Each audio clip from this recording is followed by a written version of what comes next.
You're set to fight the legend that is Floyd Mayweather. Please tell me what made you agree to this fight. Yeah. Floyd Mayweather is my opponent coming June 6th. You know, they're saying he's pretty good. Uh, One of the best boxers of all time. Look, he's one of the best boxers of our generation. When I was presented with the opportunity to fight him as a showman, as an entertainer, as someone who's risen up to challenges his whole life, this was too exciting to turn down. I can't knock you for not turning it down. That would be foolish. I mean, to be able to get in the ring and to make this money all at the same time, is nothing wrong with that. I would ask, however, what level of sensitivity do you have to folks in the boxing profession that look at guys like yourself and your brother and say, you really may not deserve this opportunity? What do you say to that? I'm actually fairly sensitive and will completely hear those people out because I understand. Because truthfully, it's not fair, right? Like I don't think I mean, we definitely didn't climb the ranks and earn the spot to be fighting one of the best boxers of our generation in the typical sense. But you know, in other ways, we've worked our asses off, and I happen to be in a position where, again, this was an opportunity that came to fruition, and it's not something you say no to. Before I ask you what I wanted to ask you, Logan, who gave you the shiner in sparring? Yeah, man. We're sparring a lot of pros on the island. I can't keep track, to be honest with you. We fight 3 days a week, three different guys every time we fight. So, man, who knows? But I will say we're in there working each other day in and day out. So what I wanted to ask is, the thing I respect about you and your brother is you guys respect the fight game. You prepare as hard as you can. You're sometimes criticized for the shape your opponent comes in. That's none of your business. Your business is get yourself in shape, train as hard as you can, fight as hard as you can. I see you both do that every time.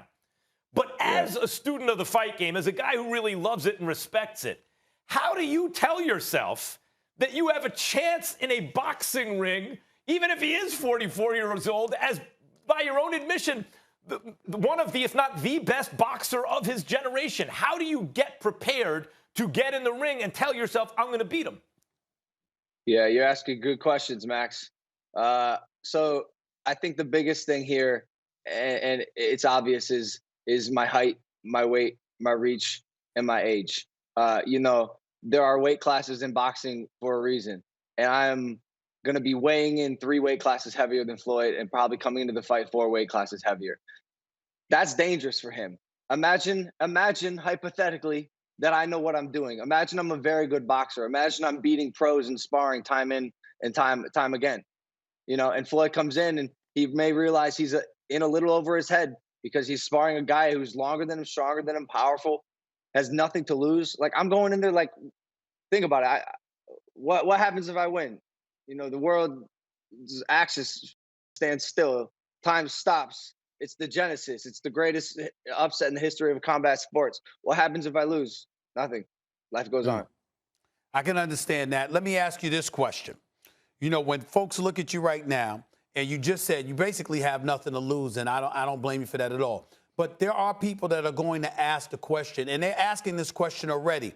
How serious, not in terms of your training, because we know that you train, you're in shape, you take it seriously, just like Max said, and you and your brother deserve a lot of credit for that. But what do you say to people that would ask, are you really serious about this from a professional perspective? In terms of these exhibitions, you're making more money than you would make if you were an up-and-coming fighter with a promoter, you know, sanctioned by the WBC or whoever the case may be.